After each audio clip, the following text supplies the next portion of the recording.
Metal Gear Solid is praised as one of the best games of all time.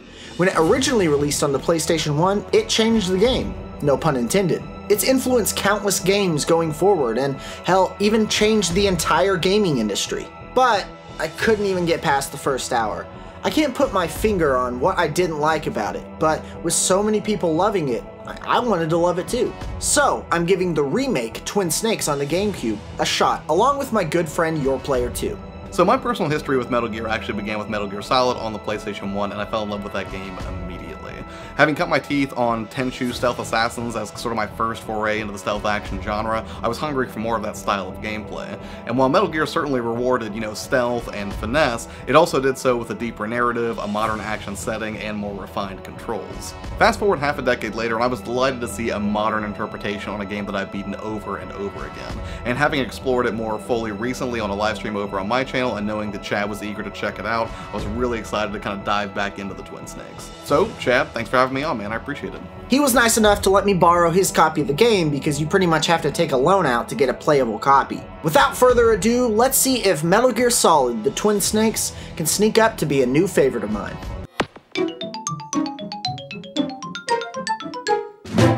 Shadow Moses, a nuclear weapons disposal facility on an island off of the coast of Alaska, was taken over by members of a group known as Foxhound. Foxhound are demanding that if the remains of a military legend, Big Boss, aren't given to them within 24 hours, they will launch a nuclear weapon. The government is sending in Solid Snake on a covert ops mission that's totally off the books, so if he gets captured, he won't have any official support. Snake is being sent in to rescue a couple of high-profile hostages. He is also there to investigate if the terrorists actually have the ability to make the nuclear strike, and if they do, Snake is to stop them. Snake is being helped out via comms by Colonel Roy Campbell. Solid Snake used to be a member of Foxhound, with Campbell heading up as the commander. There are 6 members of the terrorist group participating in this activity. With Snake being a former member of Foxhound, this works to his advantage. With the knowledge of the members he's going up against, he isn't totally in the dark on how to take them out. Psycho Mantis, a very powerful figure with strong psychic abilities. Sniper Wolf, a sexy sharpshooter. Decoy Octopus, master of disguise. Vulcan Raven. I love how Campbell describes him. Giant and shaman. Yep, that's about all he's got. Revolver Ocelot, a legendary gunman that's also an experienced interrogator. Finally, the leader, Liquid Snake. Solid and Liquid Snake are brothers. They were clones of Big Boss. Big Boss was a badass back in the day, known as the best soldier alive, but not anymore. He was burned alive, but I guess with science they found a way to use some of his remaining DNA. Yes, science! As a stealth agent, naturally you'll want to make your way through the game being seen as little as possible, which means that the gameplay has to be solid, and for the most part, it is. Just like the original, you'll be sneaking around corners, crawling through vent shafts, and dispatching bad guys quietly. Favoring tactical finesse over brute force naturally encourages you to do as much recon as possible before taking action. This loop of sizing up each area's threats and challenges is immensely satisfying as you pass unseen through a variety of high security areas in the Shadow Moses compound. And in turn, Metal Gear Solid's gameplay really does make you feel like a lone and disposable agent who's been tasked with preventing a global disaster. While this remake is made with love and care, it also changes up some things about the gameplay. The most notable are the first-person mode and tranquilizer gun. You don't get the option to play the entire game in first person, but you can press a button to go into the mode anytime to give you a better perspective on the environment or for shooting. I find this to be such a helpful mechanic. When trying to shoot an enemy, it is always pretty rough because most of the game is in a top-down perspective. So if you're trying to shoot an enemy that may be off screen, you're going to die much faster because even if you try to figure out where the bullets are coming from, you still aren't 100% on if you're actually hitting the target. With hopping into first person, this gives you much more accuracy and a better understanding of your environment. To switch to first person, you need to hold down the Z button, and to fire a weapon, you just press A. This is a really inconvenient way of mapping the controls. Thankfully, I found out later in the game that I can switch the option of the first person mode. Now all I do is just press the Z button to stay rather than just holding it down. And I don't know why this wasn't the default option. Surely they had to play test it and realize this is really uncomfortable to do. The other new addition to Metal Gear Solid: The Twin Snakes is the inclusion of the tranquilizer gun from Metal Gear Solid 2. And this addition actually created a fair amount of controversy among fans because a lot of people would lump the tranquilizer gun in with first-person mode and say that it actually broke the game. And I really don't like hearing this because it really doesn't break the game whatsoever. In no way did I find the tranquilizer gun a necessity, but it was the weapon that I used the most. The stealth action genre is one of my favorites of all time, and the addition of the tranquilizer gun just modernizes the Twin Snakes. If I get the option in any game to stealth around without being seen, I'm gonna jump at the chance, and including the tranquilizer gun here simply makes it more modern and enjoyable, and ultimately it's a really welcome change. One last change I'll talk about in Twin Snakes is the cutscenes. Most are similar to the original, but some are changed up with a lot of over-the-top John Woo style action.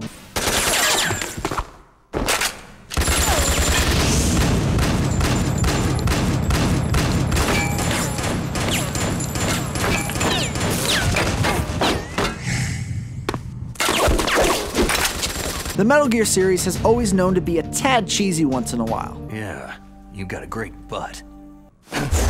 While this game has more of a serious tone and story, it still knows how to have fun. I found that while this is primarily a stealth game, it still has quite a bit of action, so I find that adding a nice over-the-topness to the cutscenes gives MGS a bit more of a personality. If nothing else, it helps the game tonally match some of the off-the-wall craziness that would come to define the series' later entries. Metal Gear Solid boasts some of the most memorable boss battles in gaming history, whether it's the meta-hilarity of facing off against Psycho Mantis or the emotionally draining first encounter with Sniper Wolf. These are experiences that are going to stick with you long after the credits roll. But despite their memorability, they aren't all created equal mechanically. Vulcan Raven's final battle in particular amounts to little more than just firing rockets over and over. But by and large, Metal Gear Solid does a great job of ramping up boss battles to a satisfying conclusion. The time I fought Revolver Ocelot was the first time I really knew that this game was special. Special Operations Foxhound. Revolver.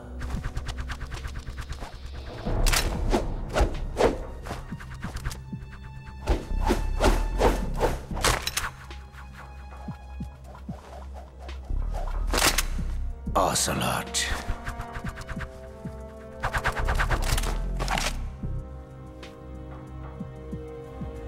There's someone tied up in the middle of a very small room. If you touch one of the wires, he and you blow up. Ocelot is running around the room shooting you down. Your objective is to get in your blows while Ocelot reloads. It shows you when he's out of bullets so you can look out at where he is and get in a couple of shots. He's such a good gunman that he can bounce bullets off of walls. As I tried and failed and tried and failed, I missed a shot and it hit a pipe. Steam shot out, blinding Ocelot, which means I can get some damage in. I didn't even think about this. Attention to detail is something quite common in games nowadays, but this, back in 2004, that's something mind-blowing. The extra details you wouldn't even think about is some of the things that impress me the most in games in general. Another thing that's brilliant about its detail is that if you step in water and a guard sees your footprints, he will immediately be alerted. You'd think, yeah, whatever, so what, that's common. And yeah, you're right, it very much is, but the reason I'm talking about those footsteps are to set up this next part. If you're low on health, Snake clutches his side and you start bleeding out. If you're standing in one place too long, you'll see a puddle of your blood form below your feet.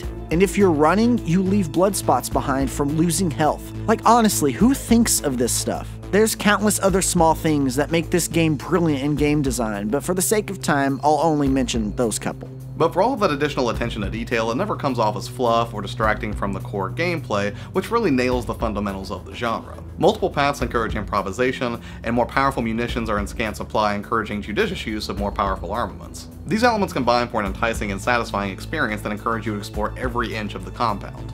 Thankfully, the very act of exploration is made satisfying thanks to interlinking mechanics that provide some very unique opportunities to bypass threats. Knock on walls to distract enemies. Use your footprints to lead guards to an ambush point.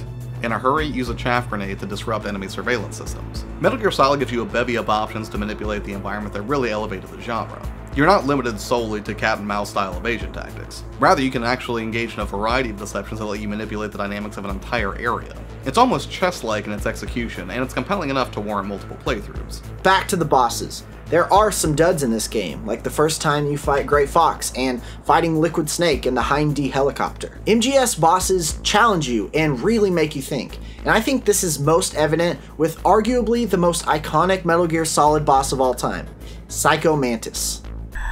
I am Psycho Mantis. That's right. This is no trick. It's true power. Psycho Mantis is in control of your partner, Meryl, so you need to be careful with how you go about battling him. He is my favorite character to go up against. He'll read your memory card and even instruct you to put your controller down so he can make it move across the floor. Put your controller on the floor. Put it down as flat as you can. That's good. Now, I will move your controller by the power of my will alone.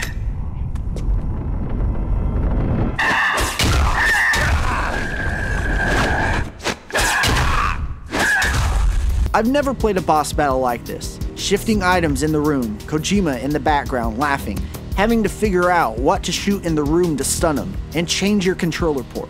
This is the most legendary part of this boss battle. To do damage to him, you have to take your GameCube controller out of the first port and plug it into the next one, then find a spot to do damage on him. This is pretty inventive and hilarious. Here I am, 24 years old, sitting on the floor with my GameCube controller switching in and out of ports so I can get a shot in on a boss battle. Not where I pictured myself at in my mid-20s, but to be honest, I had fun nonetheless. As much as I enjoy the modern updates, not just mechanically, but also to the aesthetics of Metal Gear Solid that the Twin Snakes represents, I can't say that it's completely devoid of flaws, because it isn't. For example, while some of those remixed cutscenes do look pretty nice to have a nice, very high-octane sort of action-y update, it does sort of toe the line between action, fun, and cheesy at some point, occasionally to its detriment, but that's a fairly minor gripe. Something else is that, for better or worse, the narrative can get a little bit heavy sometimes, almost a little bit too preachy, almost a little bit overly laborious. But ultimately, that's a lot of what made the first one so charming and so interesting, was that it did represent a very deep narrative. Just be ready, because sometimes those cutscenes can get a little bit long, and it can be a little bit, I don't want to say boring, that feels wrong, but the only other minor gripe that I can really point out is that, by comparison to these action-packed cinematics, the combat does feel a little bit dated, but ultimately this was more of a fresh coat of paint on an existing gameplay experience. I wasn't really expecting a full-on reboot of Metal Gear Solid or anything, so I really can't criticize it that much because it does stay true to the original from a gameplay perspective. I was surprised by how much I enjoyed the Twin Snakes. I think playing it on my favorite video game console, the GameCube, helped. And the changes made gave Twin Snakes more of an identity rather than just being a straight-up remake. Not that it wasn't already legendary, but I guess that's just my way of saying that I think the changes are cool. Some worked, some didn't, but nothing that was so jarring that it ruined any of my experience. The graphics were very impressive, but there were some times where it doesn't look so great. I mean, just take a look at Otacon's character model. It's like one of my Japanese animes. Silicon Knights knew how to push the GameCube, and it shows. This game looks better than most games on the entire PS2 catalog. Not knocking the PS2 whatsoever, but this is a very graphically impressive game. The movement and gameplay takes some getting used to. It gets better as you spend more time with it and learn how it controls, but it's something that should have been improved and should have been more fluid.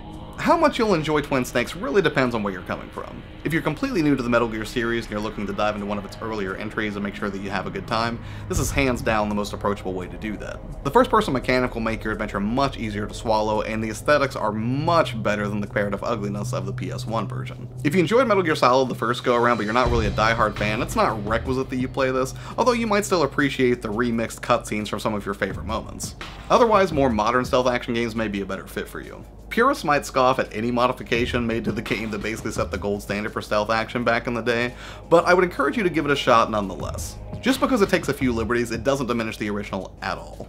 Think of it like Rob Zombie's Halloween. While it certainly doesn't dethrone the source material, it's certainly an interesting reimagining of that premise and absolutely worth checking out. Big thank you to Josh from Your Player 2 for letting me borrow this game and bearing with me on how long it took for me to finish and send it back over. Big love for this dude, and I watch his videos and participate in his live streams all the time, so please go check him out. Chad, thank you so much for having me on, man. I really appreciate it. It was a lot of fun to dive back into the world of Metal Gear Solid for a little bit, and also thank you for letting me know that Dead to Rights Retribution was a thing, as I would have completely missed it were it not for you, so thank you again, sir. I appreciate it. If you're familiar with my channel, you'll know that I give a score to whatever game I'm reviewing, but I don't feel like this deserves one. Not deserving one in the way of, I think I explained myself well enough that I didn't need to attach a score to it. So, I'm giving Metal Gear Solid Twin Snakes on the GameCube. I'm not giving this a review score out of 10.